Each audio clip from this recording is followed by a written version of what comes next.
Today we're going to talk about chain maintenance. Sometimes when you get a looper chain, a brand new looper chain, you take it out of the packaging, it's going to feel oily. That lubrication is actually not lubrication for the chain, it's actually a rust preventative. So the chassis of that chain is actually unlubricated. It's really important that before you use that brand new looper chain, you get lubrication in those joints. One way that we recommend to do that is by setting your looper chain in a container with oil and letting it soak. So now we're going to talk about maintenance on a previously used looper chain. Sometimes during operation, a looper chain will get thrown off the bar.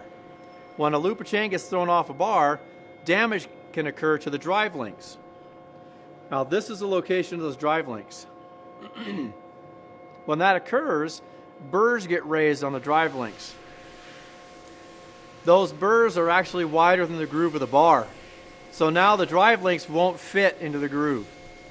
The way to remove those burrs so everything fits back together again is by using a flat file to remove the burrs.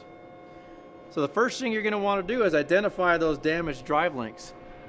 And when you find them, you kind of turn your loop inside out and take your flat file and slide it across those drive links where the damage is until those burrs have been removed.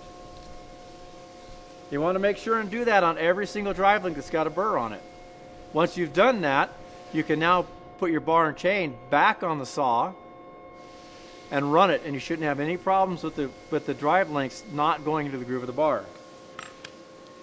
Now if you examine your chain after you've thrown it and you notice that the drive links are completely beat up and there's no chance to repair them, that's the time to replace the loop. If you notice you might have damage to a cutter, pretty significant damage, there's a method to replace those cutters. There's a method to replace those tie straps. That's going to be covered in another video. For further details, please visit OregonProducts.com.